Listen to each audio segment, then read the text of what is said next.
Welcome to another episode of the Cannabis Review. I am delighted to be joined on this episode by a man who's creating a great drink over in Helsinki. It's Petri Nyländen. Is that how you spell it, Petri? Yes, pretty much correct. Yeah. Thanks very much for coming on. Thanks for coming on the show. It's great to talk to you. As we were saying just before the break, the aim is to try and bring ourselves a European industry together and connect with as many people as we can. So thanks for coming on the show. I'm going to start it off with everybody and just tell everybody what it is that you're doing and how you got from competitive pro sports to a CBD drink.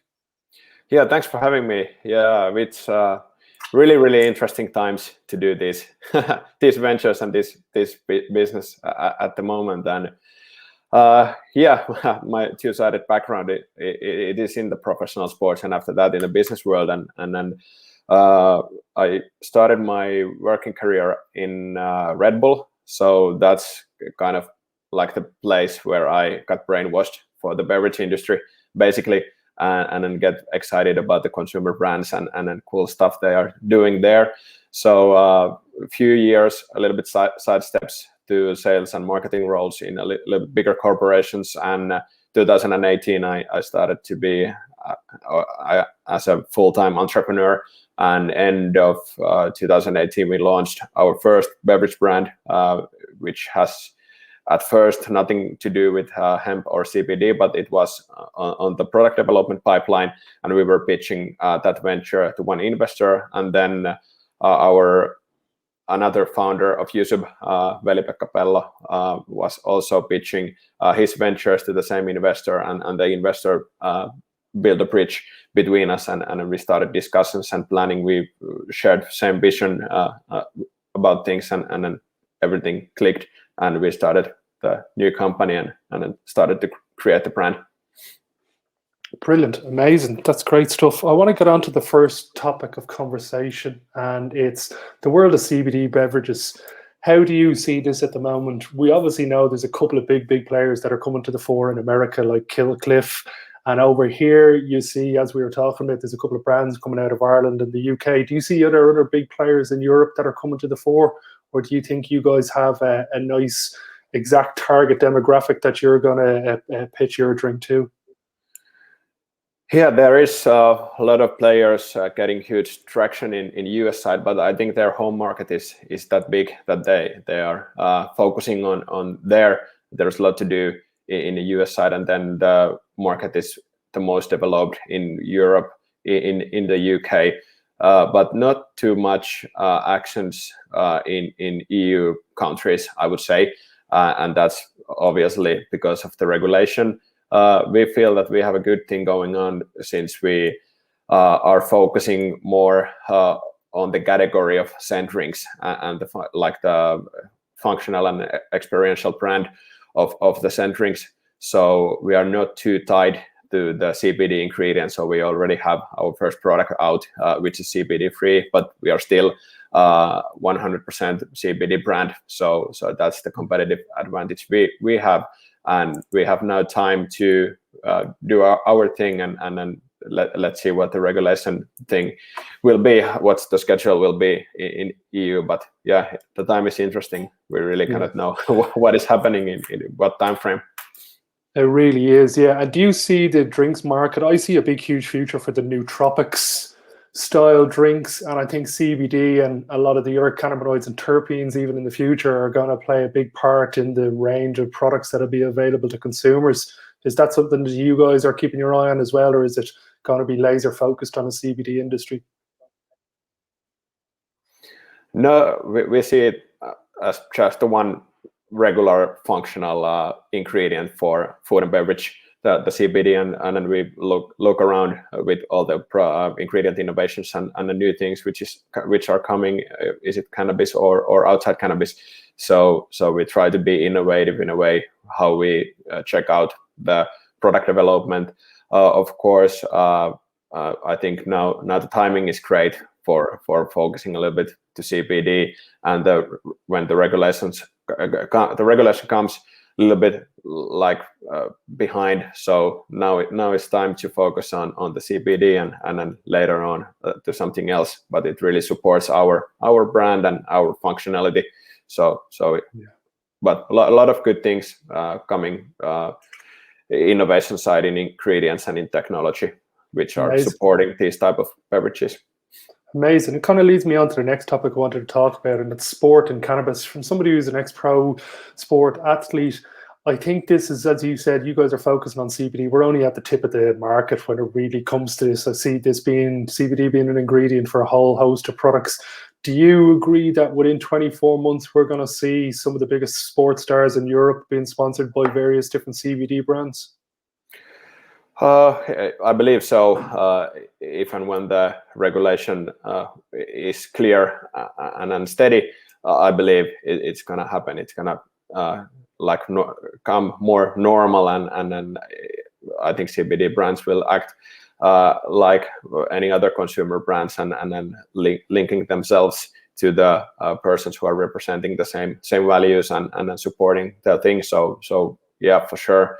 It's interesting. Yeah, I've been checking out a little bit of the side of the how anti-doping agency will check this thing out. If I have understood correctly, CBD is not prohibited by the agency, but you have to be really careful which products you are using. So there's no THC or any other prohibited ingredients in the products you are using, but yeah, I think it will be pretty common since CBD use is supporting sports and athletes heavily. Yeah, well, I think you see there's a huge amount. You've got that Dr. MD, or the CBD company over the States. There's a couple of them sponsoring big, huge athletes at this stage. And I think once we get the regulations in place here, the extraction method should be allowed for a sports athlete to consume this without having any remote hesitation. Tell me this and tell me more. I'm going to go on to the next topic that I wanted to talk to you about. Is this industry ideal for the entrepreneur mentality? You're an ex-pro sports guy. You understand the training that's involved, how much kind of you're pushing yourself on your own steam, as it were. There's nobody coming to you in the cannabis industry with a manual to say, here you go, these are the steps you need to take to be able to do X, Y, and Z. Like a lot of entrepreneurs, you bury down one tunnel. If that doesn't work, you come back, you go down another tunnel. If it does work, you make the tunnel bigger. Do you see that the cannabis industry is actually going to attract some of the brightest and best over the next decade? Yeah, I think so. It's ideal at the moment. I think it will be more ideal. At the moment, there is a significant regulation and legal risk still. So I think a lot of people are avoiding that risk still. But there's a lot of uncertainty, a lot to do. You need to do a lot of work, a lot of research. You need to figure it out, like you say, and then yeah, it really you need that entrepreneur mentality and the mindset to navigate in that type of business environment. And I believe personally that my sports background will and is supporting and will support that. Yeah, no, I'd agree. I'm one of these people who thrives on 14, 16-hour days, and God help you if you're going up against me and anything. I'll be one of those. So I think the cannabis industry, again, it's suiting a lot of people down to a T, because there's so much to learn. And if you're one of these people who's hungry for knowledge and making connections like we're doing today, then there's so many connections to make and so much to learn that you've got a good couple of years of tiring yourself out with all the information that's out there. Have you been over to North America at all and seen some of the setups over there, or have you guys just focused on specific, as you said, you've got expertise in the drink beverage world, or have you been over and seen some of the competitors over in North America? Not in the past year, obviously, because of all the travel bans. One of the team members were visiting or tried to visit the previous Expo West, but it was cancelled. He was there already. So personally, I haven't been there now for 3 years since I was been in the States previously. So I'm not too familiar with those things. Okay. Yeah, but hopefully the travel bans will go away and we are able to travel more. So after that, we need to head to US immediately. Yeah. Well, I think there's going to be a hell of a year or two of travel when this is all over and done with. I've got a list the length of my arm of things that I need to smoke and drink and eat over the next 12 to 24 months as soon as I get out of this. So I hope it goes well. What's the industry like for you guys over in Helsinki? Have you found that they're complying with the European regulations that got passed in 2019? Or do you still think over in Ireland, there's still enacted laws from the 70s by the looks of things? They haven't caught up with Europe. What's it like for you guys selling CBD products over there? And can you buy CBD flower in Helsinki? Is there any dispensaries that are selling CBD flower yet? No, Finland actually considers CBD as a prescription drug at the moment. So it's really limited how you can buy and use, and it's actually a little bit against the ruling which the Court of Justice from EU gave end of last year. So it's difficult.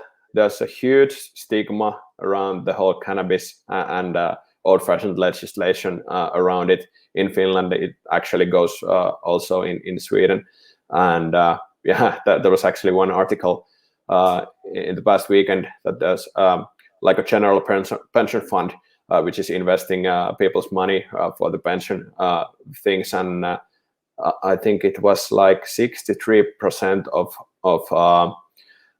the people in Finland said that there's no way we want our money to be invested in cannabis, but only 30% said that it's not cool to invest in alcohol. So alcohol is really fine, considered as a sustainable investment. They invest those companies, and then cannabis is seen like an illegal criminal business, and that stigma we need to get away, and that's why we try to be really active, discussing in different channels and then educating people that this is actually a pretty legit thing, and it's called legal cannabis industry for a reason. There's a legal in front of it, so it's not criminal, it's not illegal, and then it's really big business in the world, and we should consider it that way also here in Finland. But we are behind what comes to regulation and development, and then the stigma is real.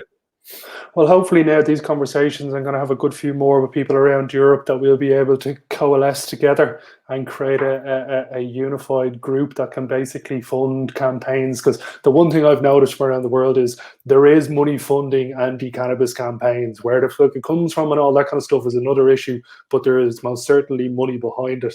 And I think the whole industry need to get together and start, as opposed to just telling everybody this is a miracle plant, doing proper kind of advertising campaigns and marketing campaigns and putting somebody who's sick, who's getting this medicine, as opposed to the cool people trying to say, 420 is why it should be legalized. We should be putting somebody having shivering panic attacks on an ad, and then CBD oil is the one thing that stops them, because I think you need to play fire with fire at this stage. But it's great to see you guys doing your great work, and I hope we're going to be able to chat again over the next couple of months and keep in contact and build this relationship as we go forward. Yeah, definitely. That's what we try to do, and then we like networking. We like to share our things, our contacts, if we can help in any way. We are approachable guys. So everybody just can contact us on LinkedIn or something like that, and then let's chat.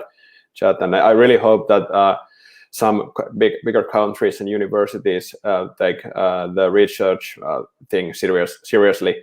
Since I think there's a lot of research going on around, but if it's communicated through the industry channels, it's not so credible. But if the countries and governments and big universities are communicating the research results, it's credible, and I think, I couldn't agree with you more. I think research and development and good financial reports are what we need to be able to convince people who don't have a clue what they're talking about in this industry. Look, there's how much money we can make, there's how many jobs we can make, and this is how safe it is according to the most stringent tests we've been able to apply.